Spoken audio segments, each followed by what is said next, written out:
Buenos días, buenas tardes o buenas noches, amigos de Cruzada Libertaria y el canal aliado La Trinchera Liberal. ¿Cómo están ustedes? Espero que estén bien.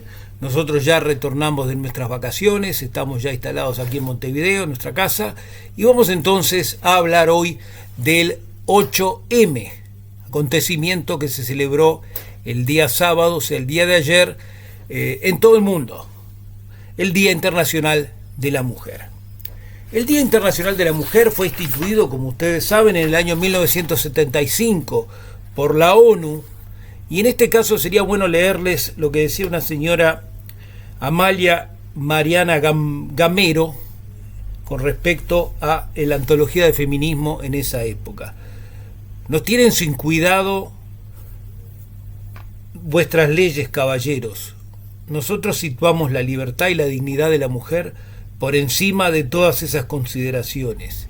Y vamos a continuar esa guerra, reitero, como lo hicimos en el pasado.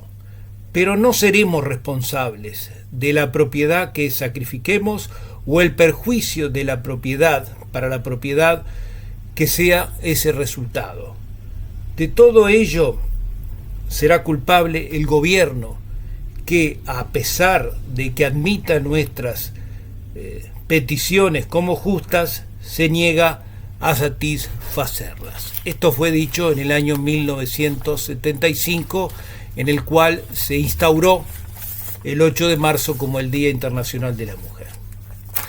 Creo que habla un poco de violencia, ¿no? Habla un poco de resentimiento, habla de odio, que es lo que se manifiesta lamentablemente en muchos de las participantes de estas marchas.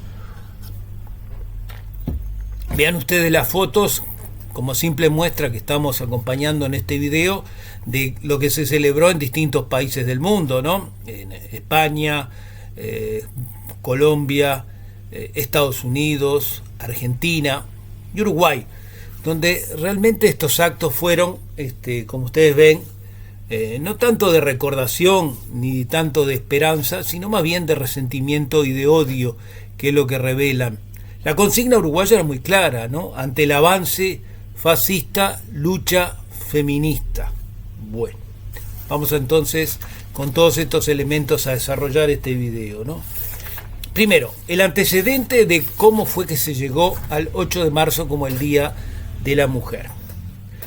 Esto fue en 1848, donde dos buenas señoras norteamericanas, Elizabeth Cady Stanton y Lucretia Mott, realizaron en ese año justamente una gran concentración de mujeres, una gran concientización de ese tema, que fue la primera convención nacional por los derechos de las mujeres, en las cuales se decían todos los seres humanos somos creados iguales y aspiramos entonces las mujeres a tener los mismos derechos civiles, sociales, políticos y religiosos y económicos que los hombres, ¿no? Eso fue lo que ellas dijeron, que creo que fue el primer antecedente al respecto. Hablan acá de igualdad, no hablan acá ni de violencia, ni de deterioro de la propiedad, ni de lucha contra las autoridades. No, ellas lo que hacen es un justo reclamo. ¿Qué es lo que corresponde? Es un justo reclamo. No se olviden que en esa época las mujeres estaban, hay que reconocerlo, estaban por una situación por debajo de la del hombre, ¿no? Tenían numerosa cantidad de partos, no había un control de la natalidad como puede haber ahora, lo que provocaba además en los partos, con esas condiciones bastante malas que se daban, muchas veces la enfermedad que le decía la fiebre puerperina, que ocasionaba tanto la muerte de la criatura como de la madre. Tenían también una situación de trabajo en la cual, como era la ley de bronce en Inglaterra y que se trasladó también a otros países industrializados de esa época, en la cual la mujer cobraba mucho menos que el hombre y tenía el doble de trabajo, ¿no? Porque después de trabajar todo el día en la fábrica tenía que volver a su casa y lidiar con las tareas domésticas, el criado de los hijos, la alimentación de ellos, el cuidado del esposo. Realmente las mujeres en el siglo XIX estaban en una situación sumamente negativa, realmente digna de consideración y de revisión, como luego se hizo. Hay que destacar entonces como fecha clave, que es el 8 de marzo, para qué se toma el 8 de marzo como la fecha significativa para este acontecimiento, las trabajadoras textiles de Estados Unidos, en un número de aproximado de 15.000, hicieron una gran protesta el 8 de marzo de 1908, en la cual ellas pedían, entre otras cosas, mejoras en las horas de trabajo, menos horas de trabajo, mejoras salariales y derecho del voto. Y acá está, en definitiva, lo que comienza a ser de alguna manera la lucha de las famosas sufragistas, tanto norteamericanas como inglesas, sobre todo, ¿no?, que son las que más se destacan a nivel mundial, pero también ha habido sufragistas en otros países. En Uruguay, por ejemplo, tuvimos como sufragista destacada, sin duda, a la doctora Paulina Luisi, y vamos a hablar también de las mujeres destacadas en Uruguay, ¿no?, porque en definitiva nosotros somos uruguayos y lo que nos interesa es destacar lo de nuestro país, que fue significativo también, que fue una lucha que se dio por varias mujeres y que tuvo destaque, ¿no? Pero terminamos entonces brevemente con lo que estábamos hablando sobre las luchas de las trabajadoras, o en este caso las mujeres, en Estados Unidos y en Inglaterra. En Inglaterra tienen el caso muy claro de Emmeline Golden Pankhurst, que era una mujer de familia acomodada, que se casó con un abogado liberal también bastante mayor que ella, que le permitió de alguna manera luchar en cuanto a los los votos para las mujeres en Inglaterra, lo cual continuaron también sus hijas, ¿no?, Sylvian y Emmeline. También ellas, en definitiva, la política la acción que realizaban era una acción violenta, de romper ventanas, de resistirse a la autoridad, resistirse al arresto, tener actos de protesta ciudadana bastante a veces intensos, y que en definitiva fueron los que de alguna manera marcaron un poco la lucha de las sufragistas, en este caso británicas, ¿no? Terminamos con una mención a la comunista Clara Zetkin, que fue en Rusia, la Rusia soviética, allá por el año 1917, fue una de las que estuvo en esa fogoneó de alguna manera esa famosa protesta de pan y paz, que culminó con una represión mandada por el zar, en el cual murieron varios cientos de personas participantes de la manifestación, y que fue un poco el preámbulo a la revolución, primero rusa y después comunista, ¿no? No se olviden que primero hubo una revolución que depuso al zar, en la cual encabezó Kerensky, perdón, me iba a salir Zelensky, pero Zelensky no tiene nada que ver, era Kerensky el que hizo esta revolución que permitió a la Rusia dejar de lado el zarismo, pero que lamentablemente fue después desplazado por el régimen comunista de Lenin. Continuamos con nuestro diálogo de hoy, con este video, ¿no? Vamos a destacar a las uruguayas que de alguna manera tuvieron un rol fundamental en cuanto a la búsqueda de derechos. Paulina Luisi, médica, no era uruguaya, era argentina. Curiosamente ya había nacido en Colón, allá por el año 1875. Primero estudió como maestra, se recibió, y luego se recibió de doctora, siendo la primera mujer en lograr un título universitario en el Uruguay allá por 1910. Destacadísima labor la que hizo Paulina Luisi, ¿no? Realmente ella actuó en favor de las mujeres, tanto en su luchando contra la trata de blancas, contra la prostitución, en la necesidad de dar educación sexual y control de la natalidad a las mujeres, todo lo cual la destaca realmente, y que lamentablemente muchas veces es olvidada Paulina Luisi, ¿no?, que fue además fundadora del Partido Socialista, una mujer sumamente activa y muy importante para la obtención de derechos políticos y económicos de las mujeres. No se olviden que en Uruguay las mujeres votaron por primera vez en 1927, algo sin antecedentes en América Latina. Fue el primer país donde votaron las mujeres, fue en Uruguay, en el Cerro Chato, por un plebiscito que hubo sobre si cambiaba o no la jurisdicción de esa localidad.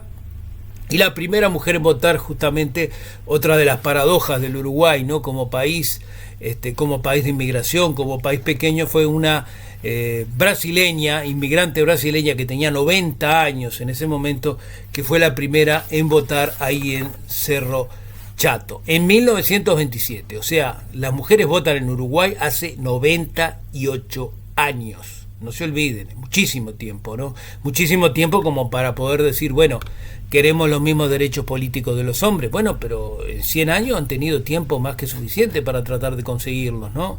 Habrá que ver los factores también en la propia incapacidad muchas veces o la falta quizás de relevancia de figuras políticas femeninas como para poder acceder a otros cargos y desplazar a los hombres. Han tenido ya 100 años para eso, tiempo muy pero muy extenso.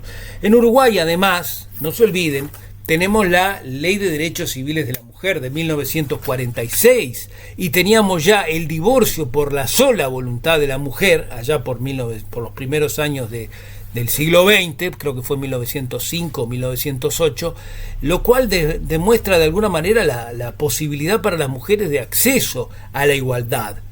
No solo la igualdad ante Dios, que quizás sea lo menos importante, sino ante la ley, que era lo más importante.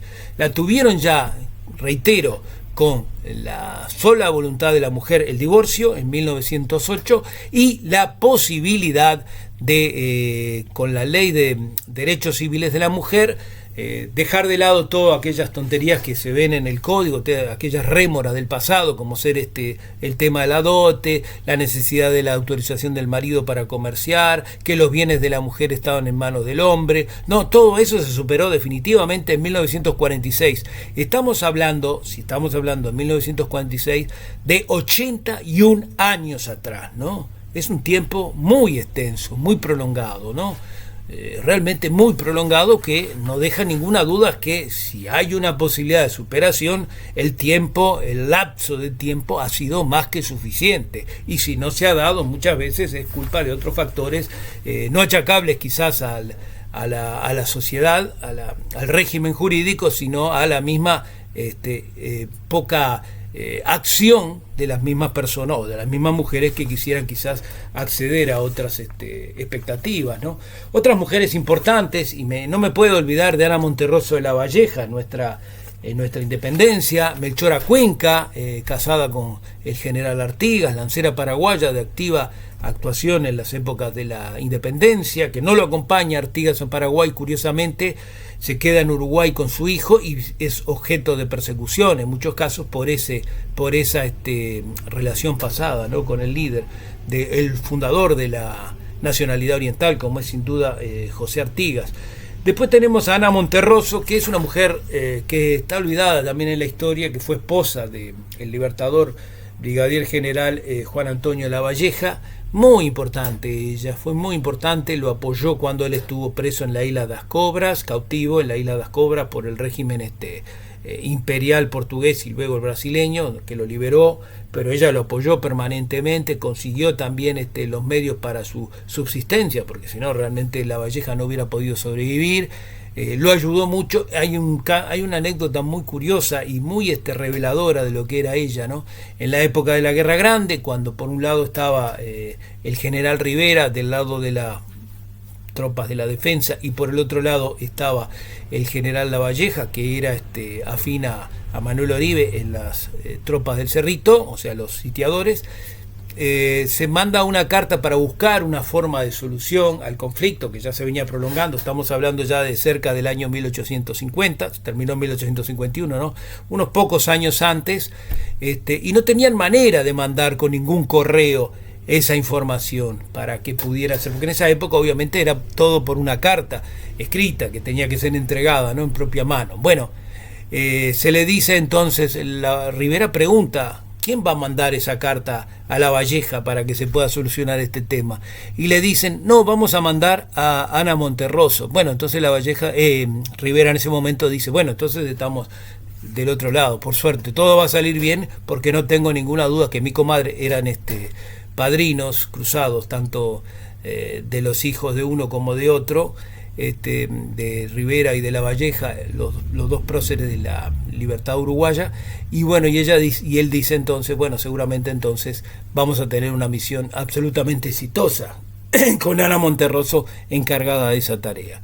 Es muy curioso, pero es así. Y por último terminamos citando no me puedo olvidar de Juana Ibarburú, que fuera Juana de América, muy destacada, candidata al Nobel, que fue vencida por Gabriela Mistral, la chilena, en el año 1946 creo que fue. Y tenemos a, ni hablar, la obra de Juana de Barburó, por supuesto, pero de Elmira Agustini, ¿no? Como una mujer que en una época de gran represión sexual pone en su obra una carga de erotismo muy llamativa para ser una mujer de alta sociedad ahí de la década de los primeros años del siglo XX, con un erotismo que es a la vez encendido, triunfal y agónico. La verdad, un poco también como preámbulo de su final trágico a manos de su esposo Reyes allá en 1912. Las otras dos mujeres que quiero destacar, tres mujeres que quiero destacar, son Reina Reyes, que era maestra, una activista también por la educación pública de los primeros años del siglo XX, luchó por la educación rural, laica y los derechos de niños y adolescentes. Alicia Goyena, que tiene un destaque muy importante, ¿saben por qué? Porque es una de las propulsoras de los liceos de preparatorios. Preparatorio se le llamaba el ingreso ya a la facultad, ¿no? A la universidad. Eran los últimos 2 años o 3 generalmente después de terminar el liceo normal, era el pase a la universidad. Bueno, ella fue muy importante porque creó el liceo femenino previo a la universidad, fue una de las propulsoras de ella, ¿no? Y Enriqueta Conterreque, y acá me caben las generales de la ley, porque yo asistí realmente al jardín de infantes de ella, allá en la calle justamente que lleva su nombre, que fue la primera fundadora de un jardín de infantes preescolares en Uruguay, ¿no? Como paso previo a la enseñanza pública formal a los niños menores de 5 años, que era en esa época yo creo que tenía 4, se nos hacía concurrir a estos liceos, a esta enseñanza de jardín de infantes para prepararnos con vistas a el ingreso a la escuela. Creo que el 8 de marzo, como lo estamos viendo, se ha deformado, ¿no? Vemos que en Argentina, como conclusión final, en Argentina se está usando como una lucha política, ¿no? No hay acá en definitiva una defensa de los derechos de las mujeres en Argentina, que si bien los derechos de las mujeres en Argentina han sido muy posteriormente a los de Uruguay reconocidos, ¿no? Las argentinas votaron solo en 1951, o sea, 24 años después que las uruguayas, tuvieron los mismos derechos que contemplaba la Ley de Derechos Civiles de la Mujer en el año 68, o sea, 22 años después del Uruguay, y en el año 1985 recién dejan de lado como el adulterio como una sanción para las mujeres, que era también otro atraso con respecto al Uruguay, porque en Argentina el adulterio lo consideraban causa de pérdida de gananciales e incluso culpabilidad del matrimonio. En cambio en Uruguay ya se había superado hacía muchos años eso. Es distinta la situación de Uruguay y de Argentina, y el resto del mundo también, ni hablar. Si vamos a hablar por ejemplo de Estados Unidos, se está dando una lucha con Trump ahora, pero es un tema político básicamente, ¿no? Estos sectores radicales feministas profesan ideas de tipo de corte socialista, ¿no? Y más que de corte socialista, yo diría de radicalismos de izquierda, ¿no?